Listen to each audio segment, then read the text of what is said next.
So yan. So kamusta po mga ka-Streetwise? Ako po si Takero Miyamoto at welcome po sa aking munting channel. So mga kababayan, para po makaiwas sa matinding kahihiyan, itong China government ay naglabas na naman po sila ng isang kasinungalingan, isang propaganda na naman. So ang ginawa po nila ngayon ay inako po nila na sila daw po yung nagtanggal nang nilagay po nilang 300-meter na floating barrier dyan nga po sa Scarborough Shoal. So para talaga silang sinto-sinto, no? Ilalagay nila pagkatapos tatanggalin din nila. At mga kababayan, dito po natin makikita kung gaano po talaga katapang si PBBM. Ang sabi kasi ng iba, malamya, weak leader daw po ang ating presidente, pero ibang-iba po talaga si PBBM kumpara po natin kay dating Pangulong Maudigs. Kung si Maudigs po ay puro salita, puro angas lang sa bunganga, ito pong si PBBM po ay iba. Mas konti po magsalita si PBBM, pero mas marami pong ginagawa. At dito po mga ka-Streetwise, nangako po ang ating gobyerno na kung maglalagay ulit ang China ng mga barriers dyan po sa teritoryo po natin ay tatanggalin po natin. Ganyan po ang prinsipyo ng ating Pangulo. Okay, para makuha po natin yung narrative mga ka-Streetwise, basahin muna natin itong mga report po na to, no? So ang sabi po dito sa Inquirer, malinaw naman po yung statement po ng ating presidente. Marcos speaks up on China's barrier. We are not looking for trouble. So malinaw po na hindi po tayo nakikipaggera. Hindi po tayo nakikipag-away. Kinukuha lang po natin yung karapatan po natin sa West Philippine Sea. So para mas malinaw po mga kababayan, panoorin na lang po natin yung sinabi po ni PBBM. President. Sir, sa matagumpay na pagtatanggal ng barrier ng Philippine Coast Guard sa Scarborough na ilagay ng China, tinitingnan po ba ninyo na harassment ito para ipagpilitan ang claims ng China over the West Philippine Sea? Para harassment ito para Harassment po sa Pilipinas para ipagpilitan po ang kanilang claims over the West Philippine Sea. At kabilang din po sa naging kautusan po ba ninyo sa National Defense at tanggalin lahat ng mga structures na itinayo ng China within the Philippine Economic Exclusive Zone, sir? Oh well, yes. Again, many of these are operational issues and that I really cannot talk about. But in terms of taking down the barrier, I don't see what else we could do. Dahil talaga yung mga fishermen, nung pinutol yung tali, yung nakapasok na fisherman, nung araw na yun, nakahuli sila ng 164 tons na isda. So, sa isang araw pa lang yun. Yun ang nawawala sa ating mga fisherman. Kaya hindi naman maaari na lalagyan ng barrier na gano'n. At maliwanag naman na nasa loob ng Pilipinas yan. Kaya hindi tayo naghahanap ng gulo. Basta't gagawin natin, patuloy natin ipapagtanggol ang Pilipinas, ang maritime territory ng Pilipinas, ang karapatan ng mga fisherman natin na mangisda doon sa mga areas kung saan sila nangingisda daan-daang taon na. Kaya hindi ko maintindihan ba't nagbago na ganito. Kaya basta kagaya ng sabi ko, hindi umiiwas nga tayo sa gulo, umiiwas tayo sa mga maiinit na salita, ngunit matibay ang ating pagdepensa sa teritoryo ng Pilipinas. Thank you, sir. Thank you, sir. Thank you. Mr. Thank you. President. So mga ka-Streetwise, no, ito pong interview po na to, tinanong po sa kanya no, sa unang part kung meron ba talagang plano ang ating gobyerno na tanggalin po yung mga structures na nakalagay na po sa West Philippine Sea. So ang sabi nga po ni PBBM sa una ay yes. Yes daw, ang sabi niya yes eh. Pero hindi niya pwedeng itong i-details kasi nga po confidential po ito. Parte po ito ng military tactics po ng ating gobyerno at ng Pilipinas. So malinaw po yung statement po dito ni PBBM na talagang ipaglalaban po niya yung karapatan po natin sa Scarborough Shoal. So ito na nga po yung sinasabi ko po sa inyo mga kababayan. No? Ang nakakatawa kasi dito, so inamin naman po talaga ng ating Pangulo na siya po talaga yung nagpatanggal ng mga barriers dyan po sa Scarborough Shoal. Pero ang kasinungalingan pong nilabas ngayon ng China, ito no, galing ito sa South China Morning Post. Ang sabi dito sa balita na to, South China Sea, Beijing says it removed sea barriers voluntarily despite Manila's claim special operation cut cordon.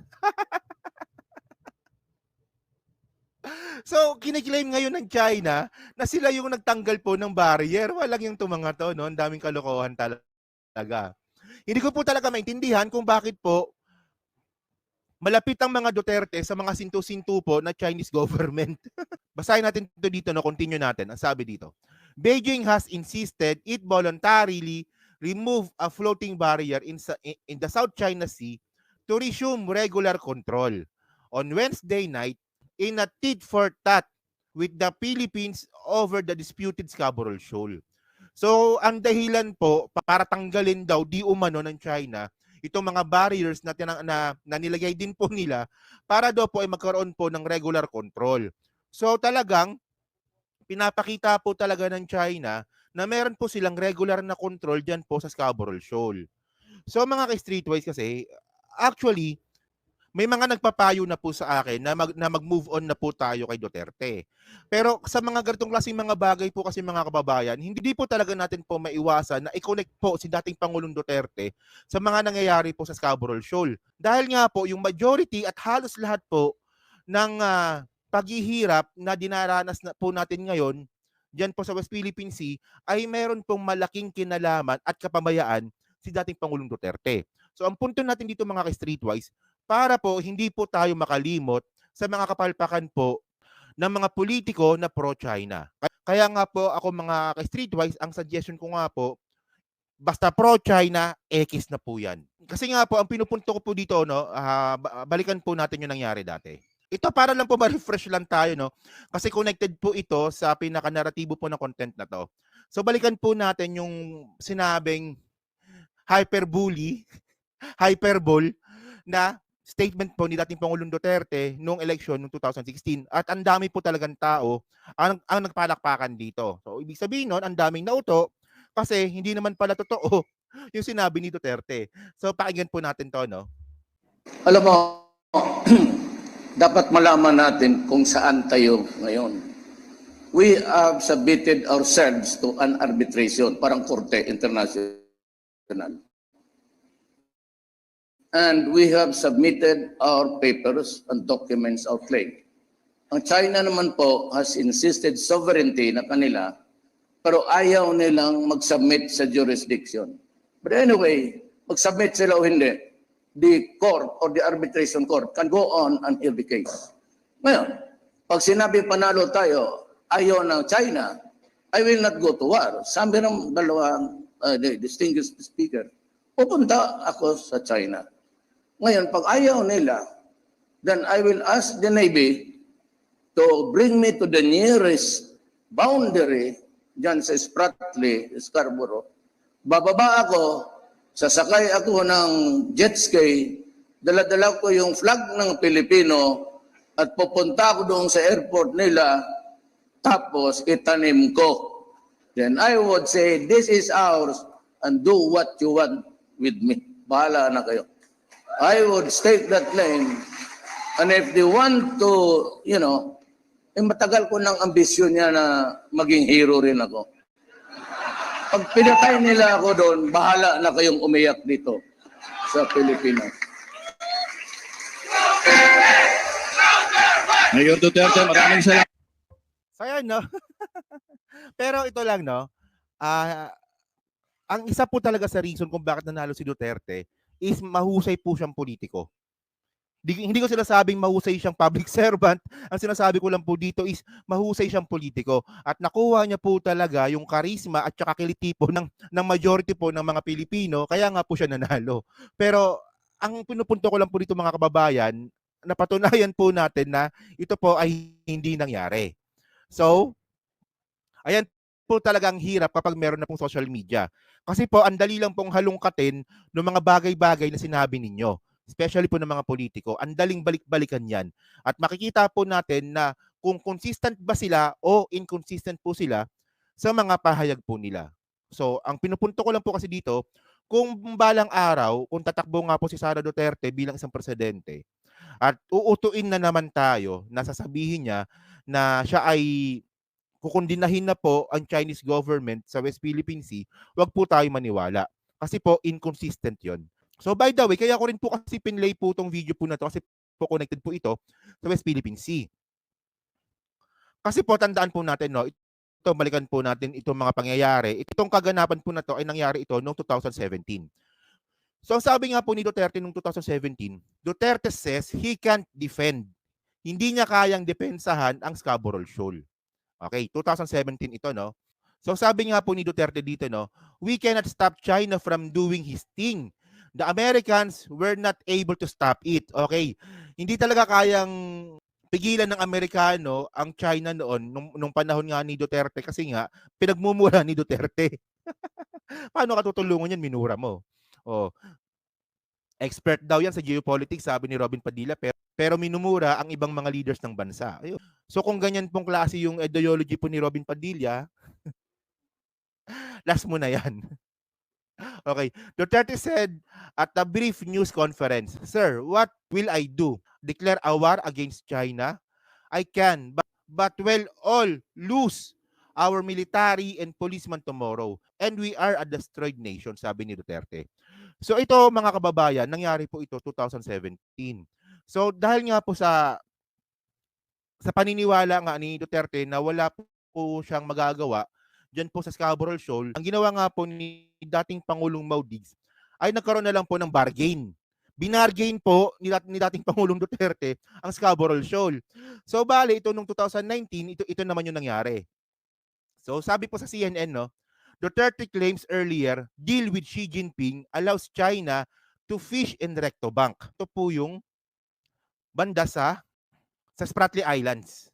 Okay. Yung bilog po na yan na malapit po sa Palawan, ayan po yung Recto Bank.